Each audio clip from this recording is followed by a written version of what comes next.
We finally got the inside scoop on Stallone's plan for Rocky 7, and it turns out he still hasn't gone up against his toughest villain yet.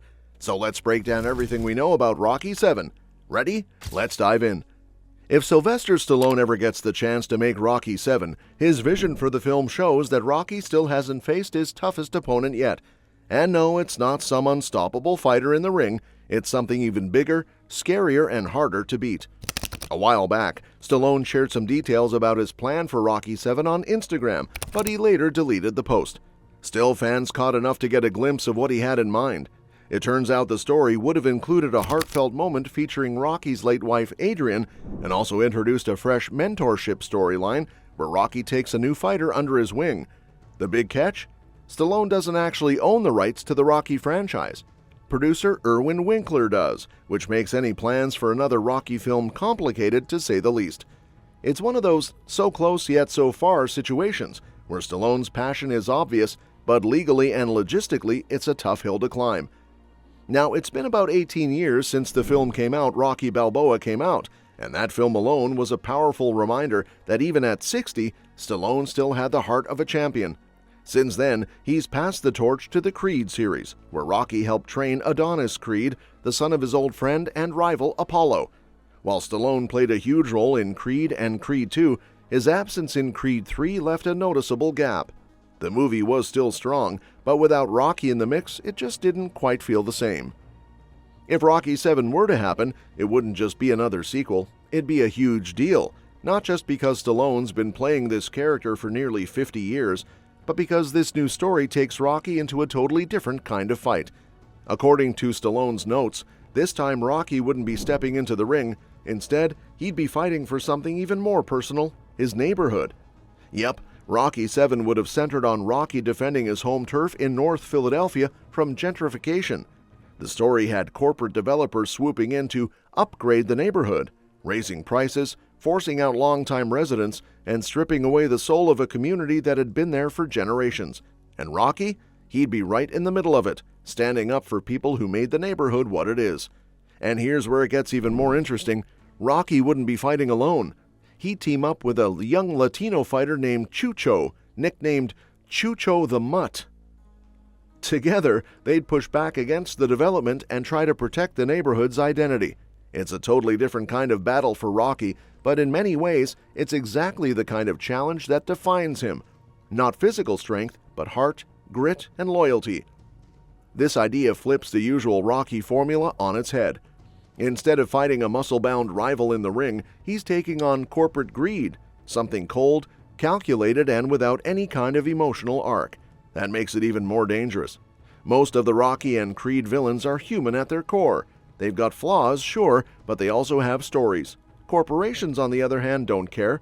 They're just out to make money, even if it means destroying a community in the process. And let's be honest, Rocky's neighborhood isn't just a backdrop, it's a character in the franchise. Places like Kensington in North Philly, City Hall, Mickey's Gym, and the Italian Market, all of it helped shape the identity of Rocky. The streets, the shops, the steps, it's where he came from. It's where his story began.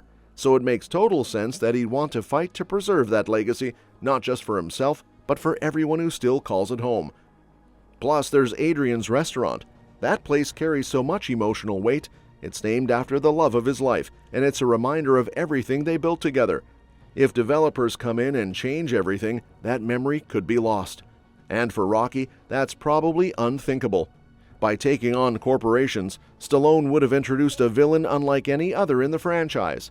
One that doesn't bleed, doesn't feel, and doesn't quit. It's the ultimate underdog fight, really, and that's where Rocky shines. He doesn't win because he's the strongest. He wins because he refuses to give up, no matter how bad things get. Even though the idea of Rocky 7 is exciting, Stallone's future with the Creed franchise looks pretty much over, and honestly, that might be okay. After all, Stallone made a graceful exit in Creed 2, where Rocky steps back and tells Adonis, "It's your time." That line alone felt like a passing of the torch. He visits his son and meets his grandson in Vancouver, giving fans a final shot of Rocky finally finding peace with his family. It's the kind of ending that feels complete. Creed 3 continued the story without Stallone, and despite some fans missing him, the film did incredibly well. Michael B. Jordan made his directorial debut and brought new energy to the franchise. And with Creed 4 on the horizon, there's every reason to believe it'll keep going strong, even without Rocky in the mix. Part of why Stallone chose not to return has to do with the creative direction of Creed 3. He said before that he doesn't like when his heroes get too dark, and Creed 3 definitely leaned into some heavier themes. Stallone, ever the sentimentalist, felt that the film went in a direction he wouldn't have taken. In his words, "I just feel people have enough darkness." So instead of compromising his vision, he stepped back. There's also the long-standing feud between Stallone and Irwin Winkler, the producer who owns the Rocky rights.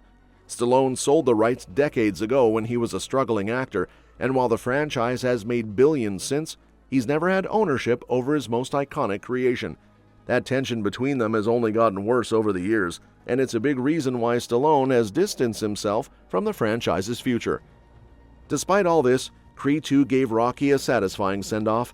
He came full circle, mended his relationship with his son, and stepped out of the spotlight. And maybe that's how it should stay. Bringing him back in Creed 4 could risk undoing that closure. Plus, Creed 3 proved that the series can thrive on its own. With an impressive Rotten Tomatoes score and solid box office numbers, the film stands as proof that there's still life in the franchise, even without its original star. So while Stallone's Rocky 7 idea is undeniably compelling, and it would have brought something totally new to the table, maybe it's for the best that Rocky gets to rest. He's fought his battles, inspired generations, and left behind a legacy that's bigger than any one film. And even though fans might always wonder, what if, there's comfort in knowing that Rocky went out on his own terms, heart first, fists up, and always ready for the next round, no matter what form it takes. But let's not make this the end for Sylvester Stallone because he is cooking up a Rocky prequel, and it sounds like he's kind of rewriting his own legendary movie.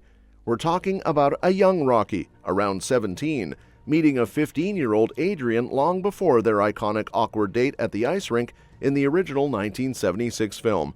And that changes a lot. Rocky and Adrian's slow-burn romance was a cornerstone of the first movie, so giving it a teenage reboot could mess with the whole emotional punch that made their story so memorable. And that's that for today's video.